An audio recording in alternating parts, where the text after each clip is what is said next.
आज की इस वीडियो में हम बात करेंगे क्लास 12th का हिस्ट्री चैप्टर हमारा है 10वां।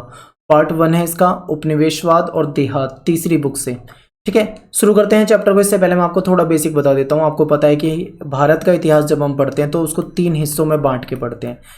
ठीक है, पहला जो हमारा हिस्सा है, जिस पहला पार्ट है उसको हम बोलते हैं प्राचीन इतिहास यानी कि एंशिएंट हिस्ट्री। दूसरा जो है वो मिडाइवल हिस्ट्री है जिसको हम मध्यकालीन इतिहास कहते हैं। तीसरा जो है वो मॉडर्न हिस्ट्री है जिसको हम आधुनिक भारत का इतिहास कहते हैं। ठीक है, तो पहली बुक अपनी एंशिएंट वाली थी जो हम कर चुके हैं, सेकंड बुक हमारी मिडाइवल वाली थी वो भी हम कर चुके हैं, और थर्ड हम मॉडर्न हिस्ट्री पे आ चुके हैं। इसी का हम चैप्टर हम पहला करने वाले हैं, यानी तीसरी बुक का पहला चैप्टर है और आपकी बुक के हिसाब से देखें तो ये 10वां चैप्टर है। तो स्तंभरारी बंदोबस्त यहाँ पे हम सबसे पहले समझेंगे और स्तंभरारी बंदोबस्त के बाद धीरे धीरे सारे टॉपिक करते हुए चलेंगे। तो देखिए ये क्या है स्तंभरारी बंदोबस्त। इसको स्थायी बंदोबस्त भी कई बुकों में आपको नाम मिलेगा, स्थायी बंदोबस्त भी कहा जाता है, क्योंकि इसके तहत ये जो बंदोबस्त है इसके तहत जो टैक्स है, राजस्व की जो राशि है वो स्थायी कर दी गई थी, यानी वो फिक्स कर दी गई थी। ठीक है, तो स्थायी स्तंभरारी बंदोबस्त अगर आपसे कोई पूछे तो आप सीधा सीधा ये बोलोगे कि ये एक टैक्स व्यवस्था है। केवल इतना याद रखना है, टैक्स व्यवस्था है। चलिए इसको थोड़ा और विस्तार से जानते हैं। क्या हुआ कि 1793 में आपको पता है अंग्रेज जो थे वो भारत में आए व्यापार करने के लिए। धीरे धीरे उनको भारत समझ में आने लगा, उनको ऐसा महसूस हुआ कि यहाँ पे संसाधन बहुत हैं और यहाँ के लोगों पर शासन किया जा सकता है। उन्होंने यहाँ पे शासन किया। तो जब उन्होंने शासन किया तो उन्होंने रूल्स जो थे अपने अनुसार बनाए और उन्होंने यहाँ पे टैक्स व्यवस्था भी बनाई। तो अंग्रेजों के द्वारा बनाई गई एक टैक्स व्यवस्था थी जिसको हम स्तंभरारी बंदोबस्त कहते हैं। ठीक है, ये 1793 में लागू की गई, ये आपको यहाँ पे याद रखना है। ईस्ट इंडिया कंपनी ने राजस्व की राशि निश्चित कर दी, यानी जो टैक्स का जो अमाउंट होगा, यानी टैक्स की जो रकम होगी वो निश्चित कर दी, फिक्स कर दी, और ये राशि प्रत्येक जमींदार को जमा करनी थी। मान लो अगर कोई जमींदार ये राशि, निश्चित राशि नहीं चुका पाता तो ऐसे में अब अंग्रेज क्या करेंगे? अंग्रेज क्या करते थे, उस पैसे को वसूल करने के लिए उसकी जो संपदा होती है उसको नीलाम कर देते थे। ठीक है, याद रखें,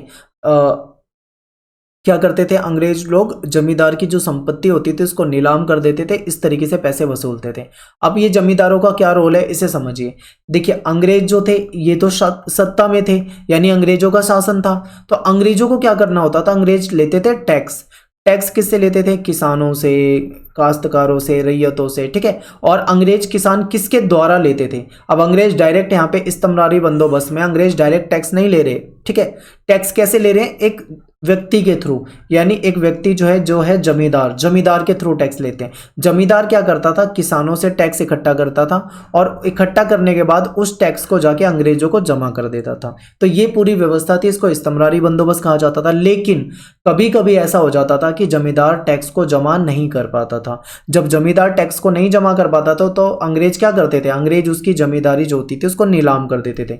यही व्यवस्था जो है हमने यहाँ पे थ्योरी में पूरा पढ़ा है। आई होप आपको स्तंभरारी बंदोबस्त बहुत आराम से समझ में आया होगा, बहुत आसान टॉपिक है। ठीक है, आगे देखिए, इसे समझिए और ज्यादा डीपली। बंगाल और वहां के जमींदार। क्या हुआ कि सबसे पहले औपनिवेशिक शासन जो है वो बंगाल में स्थापित किया गया। ईस्ट इंडिया कंपनी जो थी व्यापार के लिए बंगाल में स्थापित हुई थी। वहीं पे इन्होंने सोचा कि भाई ग्रामीण समाज में कुछ सुधार करने हैं, कुछ मतलब उसको बदलना है, तो उन्होंने ग्रामीण समाज को पुनः व्यवस्थित करने का प्रयास किया। तभी इनको लगा भाई भूमि संबंधी अधिकार जो है उसको भी बदलना चाहिए। इनको ऐसा भी लगा कि हमें टैक्स की व्यवस्था भी लागू कर देनी चाहिए, टैक्स की व्यवस्था भी बदल देनी चाहिए। तो अंग्रेजों का शासन था, जो मर्जी वो कर सकते थे।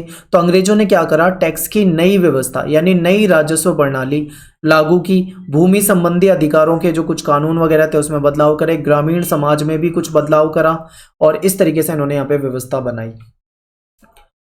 अब सबसे पहले देखिए, मैंने अभी आपको स्टार्टिंग में एक बात बताई थी कि स्तंभरारी बंदोबस्त के तहत क्या होता था? जमींदार जो होता था वो किसानों से टैक्स लेता था, लेकिन अगर जमींदार टैक्स ना दे पाए अंग्रेजों को सही समय पे तो अंग्रेज क्या करते थे? उसकी जमींदारी को नीलाम कर देते थे। तो नीलामी की एक घटना है, यहां पर आपको समझनी है। वर्धमान में की गई एक नीलामी की घटना। ठीक है, तो यहां पे देखिए आपको इतना तो समझ में आ गया होगा कि अगर किसी की संपत्ति को नीलाम किया जा रहा है तो उसके पीछे कारण क्या है। आप कह दोगे बड़े आराम से कि उसकी संपत्ति इसलिए नीलाम की जा रही है क्योंकि वो अंग्रेजों को टैक्स नहीं दे पाया है। ठीक है, अब देखते हैं। 1797 में बर्धमान में एक नीलामी की गई। ये एक बड़ी सार्वजनिक घटना थी। इसमें क्या था, भू संपदाएं, बर्दवान का जो राजा था या जमींदार था उसकी भू संपदाएं बेची जा रही थी। अब क्यों बेची जा रही थी? क्योंकि वो राजस्व की राशि नहीं चुका पाया था, यानी जो टैक्स का जो अमाउंट था उस अमाउंट को वो नहीं जमा कर पाया था अंग्रेजों को, ठीक है, इसलिए उनकी संपत्तियों को नीलाम किया जा रहा था। ये आपको इतना समझ में आ गया? आगे देखो, नीलामी में बोली लगाने के लिए अनेक खरीदार आए, बहुत सारे खरीदार आए और संपदा सबसे ऊंची बोली लगाने वाले को बेच दी गई। यानी कि अब होता क्या था, जैसे आपने फिल्मों में देखा होगा, फिल्मों में कि जब बोली लग रही होती है तो बहुत सारे लोग बैठे होते हैं, कोई बोलता है 10,000, कोई 20,000, कोई 30,000, कोई 40, इस तरीके से बोली धीरे धीरे धीरे धीरे बढ़ती जाती है। और जो सबसे बड़े अमाउंट पे जब कोई लास्ट व्यक्ति होता है, जो मान लो किसी ने बोल दिया 50,000 और 50,000 से आगे कोई नहीं बढ़ा, यानी 50 पे रुक गई, तो 50,000 जिसने बोला था उसको वो चीज़ मिल जाती है, वो 50,000 रुपये देके उसको खरीद सकता है। तो ऐसा होता है नॉर्मली, आपने फिल्मों वगैरह में भी देखा है, तो यही सिस्टम था। लेकिन यहां पे एक पेंच फंस रहा है। वो क्या पेंच फंस रहा है, इसे समझिए। बोली लग रही थी, सब कुछ सही चल रहा था, लेकिन कलेक्टर को तुरंत ही इस सारी कहानी में एक अजीब पेंच दिखाई दिया। उसे पता लग गया, क्या पता लग गया, कि जो खरीदार हैं यानी जो बोली लगा रहे हैं वो राजा के अपने ही नौकर या एजेंट थे। अब आप देखो, राजा ने अपने ही चेलों से बोली लगवा दी और उन्होंने ही राजा की जमीन को खरीद लिया। और पता लगा कि भाई नीलामी में 95% जो फर्जी बिक्री हुई थी। तो ये सारा चलता था यहाँ पे सिस्टम। आखिर ये क्यों हुआ, फर्जी बोली क्यों लगती थी, फर्जी बोली क्यों लगानी पड़ती थी, क्या कारण है, ये सब कुछ हम पढ़ेंगे बिल्कुल विस्तार से। बस यहाँ पे आपको 2-3 चीजें समझनी थी। सबसे पहले आपको इस्तमरारी बंदोबस्त समझना था, क्योंकि 2 मार्क्स में ऐसा क्वेश्चन आपसे पूछा जाता है। फिर आपको ये जमींदार की जमींदारी क्यों नीलाम की जाती थी, ये आपको समझना था, क्योंकि वो टैक्स जमा नहीं कर पाता था। इतना बेसिक आपको समझना था। अब आपको थोड़ा सा ये समझना है कि राजस्व अदा करने में आने वाली समस्याएं। अब देखिए, टैक्स कोई भी व्यक्ति क्यों चाहेगा कि भाई उसकी जमीन नीलाम हो जाए? कोई भी व्यक्ति नहीं चाहेगा, लेकिन कुछ ना कुछ बातें ऐसी होती होंगी जिसके कारण शायद वो नहीं जमा कर पाते होंगे। तो वो क्या कारण हो सकते हैं, इसको समझिए। अकेले बर्दवान राज के जमीनें ही नीलाम संपदाएं जो थी, ऐसी संपदाएं नहीं थी जो कि नीलाम हो रही थी, बल्कि 18वीं शताब्दी के अंतिम वर्षों में ऐसी कई सारी संपदाएं थी जो कि बेची गई थी, ठीक है। और ऐसा माना जाता है कि इस्तमरारी बंदोबस्त लागू किए जाने के बाद लगभग 75% से अधिक जमींदारियां हस्तांतरित कर दी गई। जमींदारी हस्तांतरित करने का मतलब देखो यहाँ पे समझो, जैसे मान लो ए व्यक्ति था, उसको ये सारे गांव मिल गए और उस गांव का जमींदार हो गया ए व्यक्ति इन सबसे टैक्स इकट्ठा करेगा और जाके किसको दे देगा, अंग्रेजों को दे देगा। लेकिन मान लो ए व्यक्ति नहीं दे पाया टैक्स, तो अंग्रेज क्या करेंगे, उसकी जमींदारी हस्तांतरित कर देंगे किसी दूसरे, मान लो बी व्यक्ति को दे देंगे, उसकी जमीन संपत्ति नीलाम कर देंगे, उसकी जगह कोई दूसरा आ जाएगा। इस तरीके से जमींदारियां जो थी हस्तांतरित होती रही। अंग्रेज जो अधिकारी थे वो क्या सोच के उन्होंने इस्तमरारी बंदोबस्त लागू किया था, उन्होंने ये सोचा था कि जब हम टैक्स को फिक्स कर देंगे तो हमारे पास बहुत सारा टैक्स आ जाएगा, यानी खूब सारा राजस्व आ जाएगा। वो सोच रहे थे कि बहुत, जब उन्होंने बंगाल की विजय की थी यानी बंगाल को जीता था, उस समय बहुत सारी समस्याएं थी अंग्रेजों के सामने। तो उन्होंने सोचा ये सारी समस्याएं जो हैं ये हल हो जाएंगी अगर हम टैक्स वाली व्यवस्था को सुधार देते हैं। इनको ऐसा लग रहा था कि ये व्यवस्था को सुधार रहे हैं, जबकि ये व्यवस्था सुधारने की जगह व्यवस्था बहुत ज्यादा बिगड़ रही थी। कैसे, मैं आपको सारा बताऊंगा A to Z, बहुत ध्यान से देखो अब इसे, ठीक है। ये सब चल रहा था। देखिए क्या हुआ कि 1770 के दशक तक आते आते बंगाल की जो गांव की अर्थव्यवस्था थी वो संकट के दौर में आ गई। बिल्कुल वहां पे उलट पुलट हो गया। बार बार क्या हो रहे थे, यहाँ पे बार बार अकाल पड़ रहे थे। बंगाल में बार बार अकाल पड़ रहे थे, सूखा पड़ रहा था। तो ऐसे में क्या हुआ, जब बार बार अकाल पड़ेंगे तो जो खेती की पैदावार है वो क्या होने लगेगी, वो घटने लगेगी, यानी कम होने लगेगी, फसलें जो है नष्ट होने लगेंगी। अधिकारी लोग ऐसा सोचते थे कि खेती, व्यापार और राज्य का राजस्व तभी बढ़ाया जा सकता है, तभी विकसित किया जा सकता है जब लोगों को कृषि में निवेश के लिए प्रोत्साहित किया जाए, लोगों को मतलब खेती के लिए प्रोत्साहित किया जाए और इन पे खूब भारी टैक्स लगा दिया जाए। अगर इन पे स्थायी टैक्स लगा दिया जाएगा, इन पे स्थायी टैक्स हो जाएगा, तो ऐसे में क्या हो जाएगा, इनकी जो अंग्रेजों की जो कमाई है वो बढ़ जाएगी। मतलब कुछ ऐसा सोच रहे थे ये, लेकिन ये नहीं सोच रहे थे कि जब ये स्थायी टैक्स लगा देंगे, ज़्यादा टैक्स लगा देंगे, तो ऐसे जो किसान हैं उनकी तो कमर टूट जाएगी, वो तो बेचारे वैसे ही इतने गरीब हैं और बुरी स्थिति में आ जाएंगे। वो नहीं सोचा उन्होंने बस ये सोचा कि हम टैक्स लगा देंगे तो हमें इतना सारा पैसा मिलने लगेगा, इतना सारा मतलब अमाउंट आ जाएगा अपने पास, ये सब सोच रहे थे। तो देखिए क्या क्या हुआ, इन्होंने कहा कि यदि राजस्व की मांग स्थायी रूप से निर्धारित कर दी गई तो कंपनी को नियमित रूप से टैक्स मिलेगा। यानी कि मान लो एक अमाउंट फिक्स कर दिया गया तो उनको क्या मिलेगा, फिक्स अमाउंट हमेशा मिलता रहेगा। इससे कंपनी का जो राजस्व है, भंडार है, वो बढ़ जाएगा। अधिकारियों को ऐसा लग रहा था कि इस प्रक्रिया से छोटे किसान और बड़े जो धनी भूस्वामी होते हैं, इनके भूस्वामियों का एक वर्ग खड़ा हो जाएगा, उत्पन्न हो जाएगा, जिसके पास खेती करने के लिए खूब सारा पैसा होगा, खेती में सुधार करने के लिए बहुत सारा पैसा होगा, और श्रम होगा, उद्यम होगा, यानी श्रम, मेहनत। ठीक है। अंग्रेज जो थे, अंग्रेज सोचते थे कि हमारे शासन में ये व्यवस्था आएगी, सब कुछ हम करेंगे, तो ऐसे में ये जो लोग हैं ये कंपनी के प्रति वफादार रहेंगे, ऐसा भी ये सोच रहे थे। ठीक है। अब समस्या ये आ रही थी इनके सामने कि चलो हम ऐसा ऐसा कर देते हैं, टैक्स लगा देते हैं, सब कुछ कर देते हैं, लेकिन ये टैक्स इकट्ठा कौन करेगा? ऐसा कौन व्यक्ति है जो कृषि सुधार करेगा? ऐसा कौन व्यक्ति है जो टैक्स इकट्ठा करेगा हमारे लिए, ठेका ले सकेगा उसका? फिर क्या करा, अंग्रेज अधिकारी बैठे, मीटिंग चली, खूब वाद विवाद हुआ इनके बीच में कि भाई ऐसा कौन सा व्यक्ति है जो टैक्स इकट्ठा करेगा, ढूंढ के लाओ, किसे बनाए हम ऐसा। तो बाद में ये फैसला हुआ कि जो बंगाल के जो राजा हैं या बंगाल के जो तालुकदार लोग हैं, इनके साथ स्तंभरारी बंदोबस्त लागू करते हैं। ठीक है। यानी कि इन्हें क्या करते हैं, इन्हें जमींदारों के रूप में वर्गीकृत कर देते हैं और उन्हें सदा के लिए टैक्स निर्धारित कर देते हैं। एग्जाम्पल से समझाता हूं मैं आपको। मान लो ये बंगाल है। ठीक है। बंगाल में ये 4 हिस्से हैं, मान लो ABCD। तो ऐसे में अंग्रेजों को क्या करना है, अंग्रेज जो है उनको टैक्स लेना है इस पूरे बंगाल से। अब अंग्रेज जो है वो क्या करेंगे भाई, अब घर घर जाके टैक्स थोड़ी मांगेंगे, तो उन्होंने क्या करा कि कोई व्यक्ति नियुक्त कर देते हैं जो टैक्स इकट्ठा करेगा। तो वो कौन व्यक्ति था, वो जमींदार। ठीक है। वो जमींदार कहलाएगा। जमींदार जो है वो टैक्स लेगा। जो ए जमींदार, मतलब एक जमींदार को ए वाला हिस्सा मिल जाएगा कि यहाँ पे जितने भी गांव आते हो, चाहे 10 आते हो, चाहे 100 आते हो, चाहे 200 आते हो, चाहे जितने भी गांव आते हो, उन सबसे टैक्स इकट्ठा करके किसको देगा, अंग्रेज को। फिर दूसरे व्यक्ति को ये वाला हिस्सा दे दिया, यहाँ से टैक्स इकट्ठा करके किसको देगा, अंग्रेज को। इस तरीके से ये काम इन्होंने निर्धारित कर दिया, सदा के लिए एक राजस्व जो है फिक्स कर दिया। अब ऐसे ऐसे इनको देना है। इस प्रकार देखें तो जमींदार गांव में भूस्वामी नहीं था। अब यहाँ पे एक चीज, एक गलती मत करना कि जमींदार जो है उसके पास बहुत सारी जमीन होगी। जमींदार यहाँ पे भूस्वामी नहीं है, बल्कि वो राज्य का संग्राहक है। यानी कि राज्य का मतलब अंग्रेजों का, अंग्रेजों की सत्ता थी ना, अंग्रेजों का संग्राहक मतलब अंग्रेजों का एक नौकर है। आप ये समझिए कि जमींदार जो है अंग्रेजों का एक नौकर है, जिसका काम क्या है, टैक्स इकट्ठा करना, केवल और केवल टैक्स इकट्ठा करके अंग्रेजों को देना। यानी जमींदार जो है वो क्या है, एक नौकर है। किसका नौकर है, अंग्रेजों का। क्या करेगा, ये किसान से टैक्स इकट्ठा करेगा, उसके बाद किसको देगा, अंग्रेजों को देगा। बस इतना काम है इसका। जमींदारों के नीचे अनेक गांव होते थे। कभी कभी जमींदारों के नीचे 400 तक गांव होते थे, इतने सारे गांव होते थे। यानी एक जमींदार को 400 गांव दे दिए और बोल दिया भाई ये 400 गांव अब जो है यहाँ का टैक्स इकट्ठा करने की जिम्मेदारी तेरी है, टैक्स इकट्ठा करके हमारे पास दे दियो, ऐसा अंग्रेज बोलते थे। तो ये सारा सिस्टम था। जमींदारों से ये अपेक्षा की जाती थी कि वो जो है जमींदार हैं वो कंपनी को रेगुलर बिल्कुल राजस्व की राशि यानी टैक्स की जो राशि है वो देते रहेंगे। यानी जमींदारों को बिल्कुल एक तरह से पूरा ऐसा नौकर बना लिया था कि टैक्स इकट्ठा कर और वहां जमा कर, टैक्स इकट्ठा कर जमा कर, ये वाला काम दे दिया था।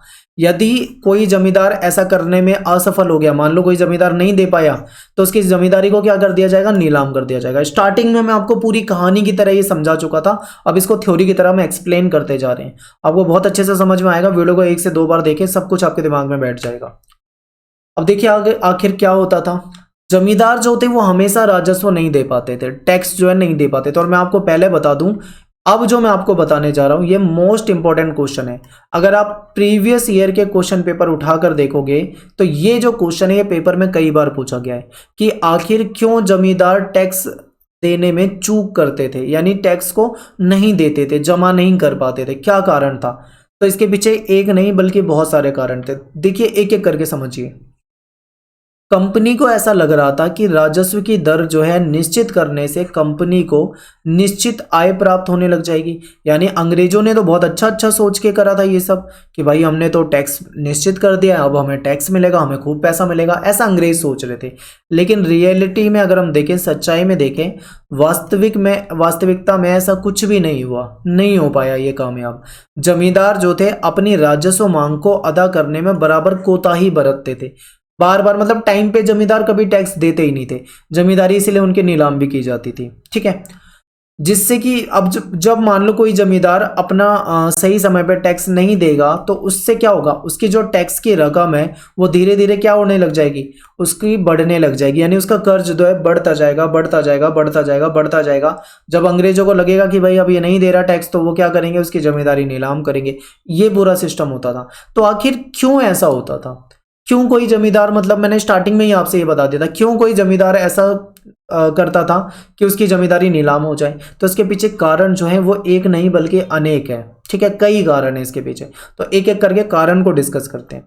सबसे पहला देखो, एक कारण ये था कि प्रारंभिक मांगे बहुत ऊंची थी, यानी जो टैक्स की जो दर थी, दर बहुत ज्यादा थी, यानी बहुत ज्यादा टैक्स लिया जा रहा था। ये ऊंची मांग 1790 के दशक में लागू की गई थी। और 1790 के दशक की अगर हम बात करें तो उस समय में कृषि की उपज की कीमत बहुत कम थी। मान लो किसी ने गेहूं उगाया, मान लो किसी ने चावल उगाया, मान लो किसी ने गन्ना उगाया। ठीक है, अब इनकी जो फसल की कीमत है वो बहुत कम है। फसल बेचने जाएंगे तो इनको कीमत क्या मिलेगी, बहुत कम मिलेगी, लेकिन जो टैक्स जमा करना है वो बहुत ज़्यादा है। अब आप ये सोचो, कुल मिला के ऐसा समझ लो कि आपकी सैलरी है 10,000 रुपये और आपका जो खर्चा है वो है 20,000 रुपये। तो आप कैसे कर पाओगे 10,000 की सैलरी में 20,000 का खर्चा, नहीं हो पाएगा ना। तो कुछ ऐसा ही हो रहा था इनके साथ। इनकी जो टैक्स की रकम थी बहुत ज़्यादा थी, लेकिन इनकी जो उपज की जो कीमत थी वो बहुत कम थी। तो ऐसे में किसान जो थे वो नहीं दे पाते थे, यानी कि जिससे किसानों के लिए जमींदार को उनकी राशि चुकाना बहुत मुश्किल हो जाता था। जब जमींदार को किसान राजस्व, यानी कि जब जमींदार को कोई किसान टैक्स देगा ही नहीं तो जमींदार आगे कैसे देगा। अब आप सोचो, क्योंकि जमींदार जो है वो किससे टैक्स लेता है, वो किसान से लेता है। अब किसान ने बोल दिया कि भाई मैं नहीं दे रहा टैक्स, मेरे पास नहीं है इतने पैसे, तो अब जमींदार कहाँ से लाएगा पैसे। तो यही सारा हो रहा था इनके साथ, क्योंकि कीमतें बहुत ज़्यादा थी और कृषि की उपज की कीमत बहुत कम थी, लेकिन टैक्स का जो अमाउंट था वो बहुत ज़्यादा था। तो ऐसे में नहीं दे पाते थे ये। राजस्व निर्धारित था, यानी राजस्व जो था वो फिक्स था। अब यहाँ पे एक चीज़ ये भी समझिए, मान लो कि किसी को 100 रुपये टैक्स देना है। ठीक है, टैक्स जो है एक गांव के सभी लोगों को 100 रुपये देना है, ये मान लो। अब टैक्स जो है सबके लिए फिक्स है, यानी कि उस गांव के लोगों को 100 रुपये टैक्स देना है, मान लो। ठीक है, सभी लोगों को 100 रुपये टैक्स देना है। पर क्या सबकी फसल एक जैसी होगी। मान लो एक गांव में 10 लोग रहते हैं, एक व्यक्ति है ए, उसकी फसल बहुत अच्छी हुई, बहुत अच्छी फसल हुई, वो 100 रुपये दे सकता है। मान लो बी है, उसकी फसल अच्छी नहीं हुई, तो क्या वो 100 रुपये दे पाएगा, नहीं दे पाएगा। यानी कि फसल किसी की अच्छी हो या फसल किसी की खराब हो, इससे अंग्रेजों को, जमींदारों को कोई मतलब नहीं था। उनको बस इस चीज़ से मतलब था कि अपना टैक्स जो है वो टैक्स आना चाहिए, बाकी कैसे भी आए हमें फ़र्क नहीं पड़ता इस चीज़ से।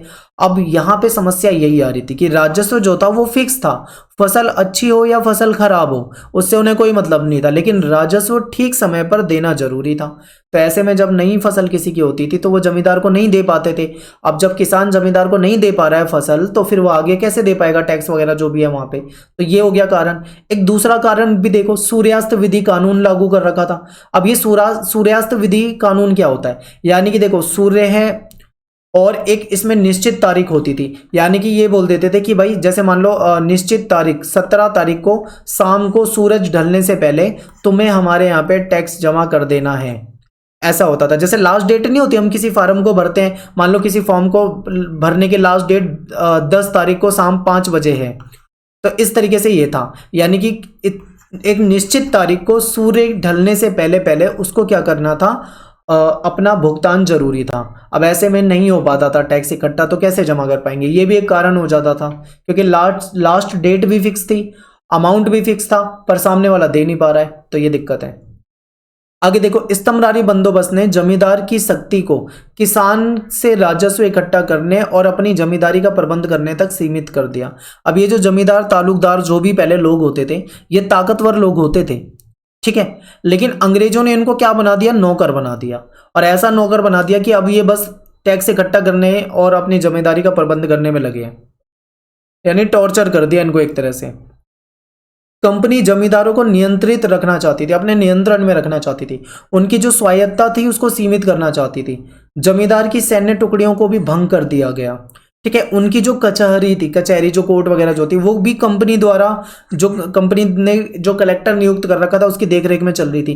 कहने का मतलब ये है कि जमींदार जो होते थे उनके पास अपने घर वगैरह खूब होते थे, संपत्ति होती थी, उनके पास अपनी सैन्य टुकड़ी भी होती थी, उनके पास अपनी कचहरी वगैरह भी होती थी, उनका मतलब बहुत रुतबा होता था। लेकिन अंग्रेजों ने इनका रुतबा पूरा पानी में मिला दिया, इनको बस अपना एक नौकर बना लिया कि भाई तेरा काम है टैक्स लेना और टैक्स देना, बस इतना काम रख दिया और पूरी तरीके से इनको अपने नियंत्रण में रखा। जमींदारों से स्थानीय न्याय और स्थानीय पुलिस की व्यवस्था करने की जो शक्ति इनके पास थी वो भी छीन ली गई। जमींदारों के अधिकार जो थे अंग्रेजों ने पूरी तरीके से कम कर दिए या फिर खत्म कर दिए, केवल नौकर बना दिया।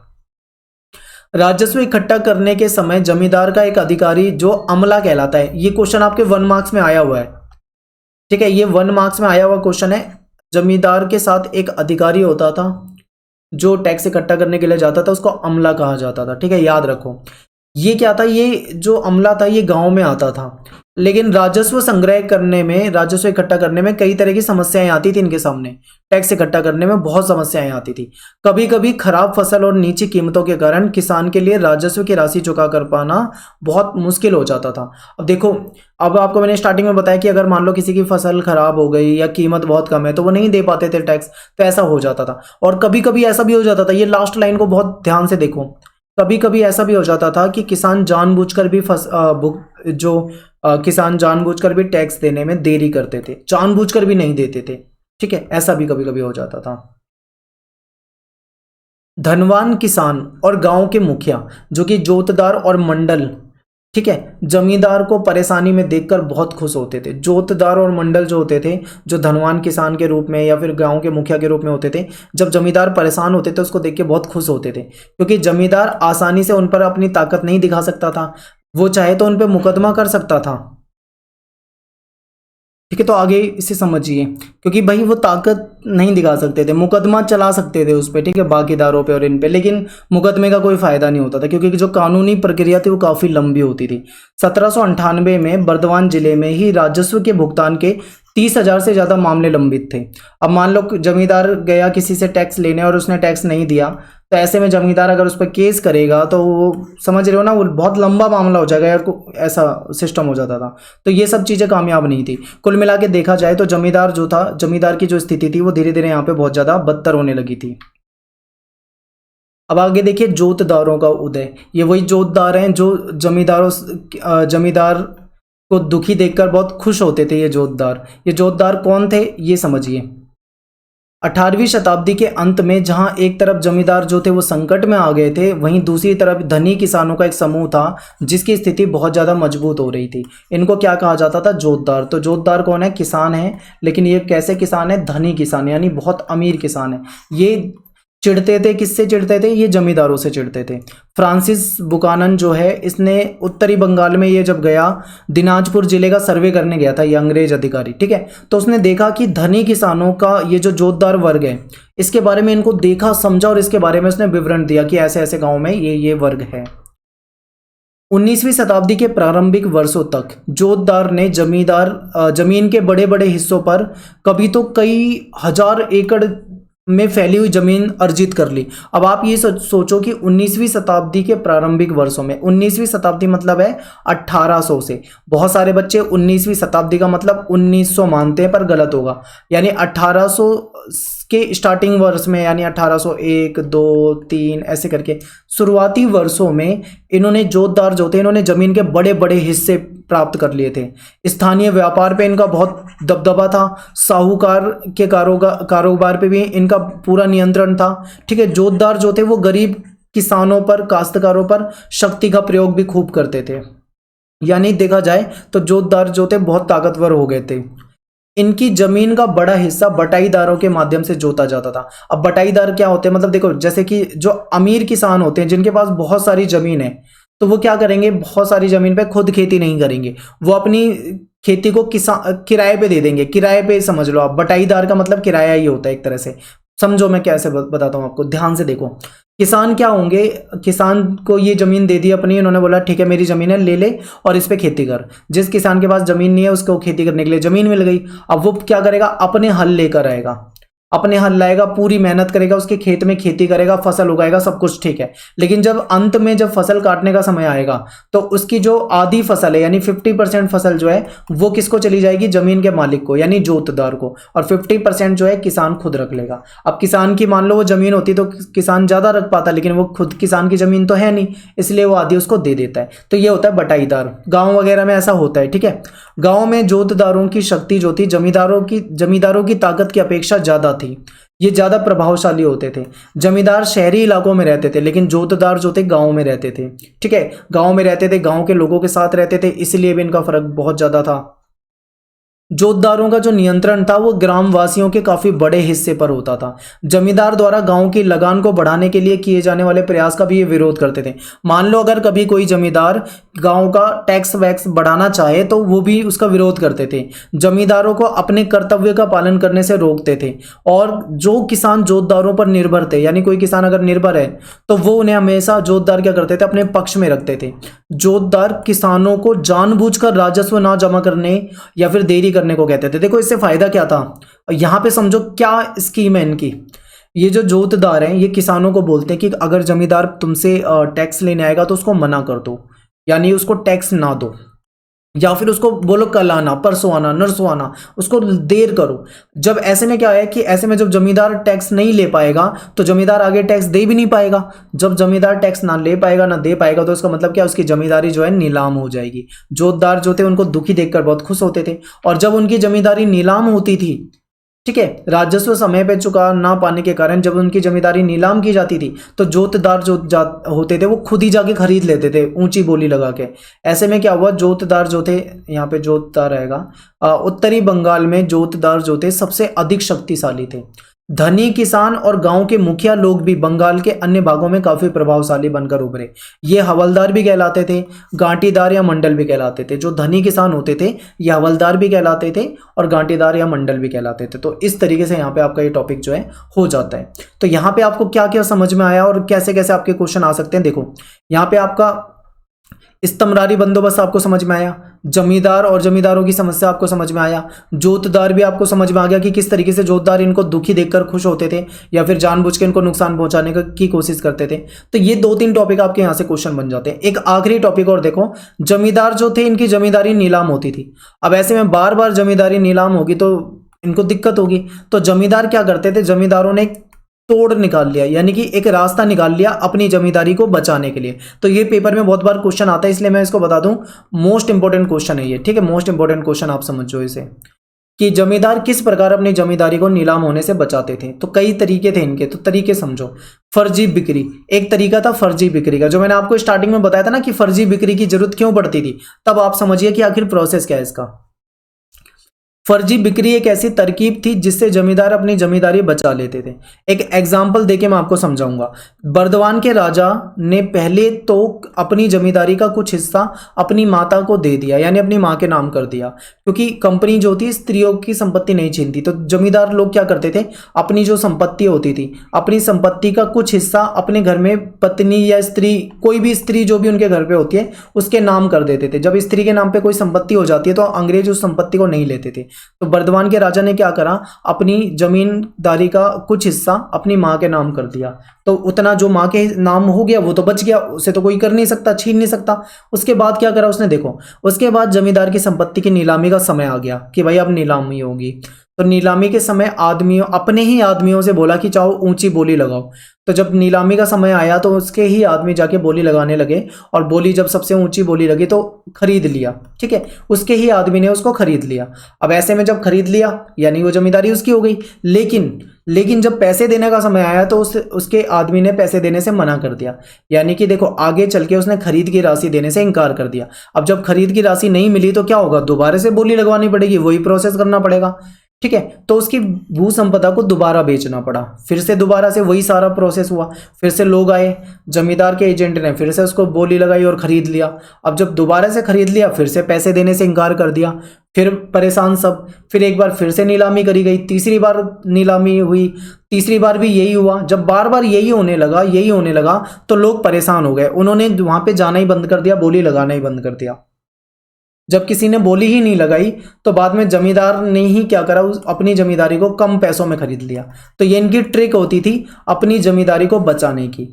या तो अपने परिवार में स्त्री के नाम पे कर दो जमीन, या फिर क्या करो, अपने फर्जी एजेंट भेजो और उनसे फर्जी बोलियां लगवा दो, बाद में वो पैसा देने से मना कर देंगे तो फिर से दोबारा से वही प्रोसेस होगा। बार बार बार बार बार बार जब यही होता रहेगा तो सब परेशान हो जाएंगे और लास्ट में क्या होगा, जमींदारी उसी को मिल जाएगी। ठीक है, ये था। अब यहाँ पे देखिए एक चीज और समझिए, एक तीसरा तरीका भी है। जब कोई मान लो कि जमींदारी नीलाम हो गई, किसी बाहर के व्यक्ति ने जमींदारी खरीद ली, कोई बाहरी व्यक्ति ने खरीद ली। जब कोई बाहरी व्यक्ति नीलामी में कोई जमीन खरीद लेता था तो उन्हें हर मामले में कब्जा नहीं मिल पाता था। अब मान लो बाहरी व्यक्ति ने खरीदा जमींदारी, जमीन खरीद ली तो उसको कब्जा लेना है उस पर। जब वो कब्जा लेने जाएगा तो पहले से उसके जमींदार के जो लठियाल होते थे, यानी जो उसके गुंडे होते थे, वो लाठी लेके तैयार बैठे रहते थे कि जैसे ही बाहर से कोई व्यक्ति आएगा उसको मारेंगे पीटेंगे, तो मार पीट के भगा देते थे। तो ऐसे में जो जमींदारी जो जमीन वगैरह होती थी वो पुराने वाले जमींदार की ही रह जाती थी, क्योंकि नया व्यक्ति उस पर कब्जा ही नहीं ले पाता था। तो पुराने रैयत जो थे, पुराने किसान वगैरह जो थे या जो लोग थे, वो बाहरी लोगों को जमीन में घुसने नहीं देते थे, क्योंकि वो अपने आप को पुराने जमींदार से जुड़ा हुआ महसूस करते थे और पुराने जमींदार के प्रति बहुत वफादार रहते थे। तो ये भी एक तरीका था। तो यहाँ पे देखिए हमने बहुत सारे टॉपिक पढ़े हैं। यहाँ पे हमने इस्तमरारी बंदोबस्त पढ़ा है, ठीक है, यहाँ पे हमने जोतदार पढ़ा है, यहाँ पे हमने जमींदार पढ़ा है, यहाँ पे हमने नीलामी पढ़ा है, यहाँ पे हमने फर्जी बिक्री पढ़ा हुआ है। यानी कम से कम 5-7 टॉपिक हमने यहाँ पे पढ़े हैं, बहुत डीप पढ़े हैं। समझ में कोई ना आया हो तो कोई दिक्कत नहीं, वीडियो को एक बार और देखो, शांति से देखो, बिल्कुल शांत मन से, और उसके बाद आप एनसीईआरटी पढ़ लो, बिल्कुल A to Z रट जाएगा, आपको याद हो जाएगा। तो मिलते हैं नेक्स्ट वीडियो में। थैंक्स फॉर वॉचिंग, सभी को जय हिंद, जय भारत।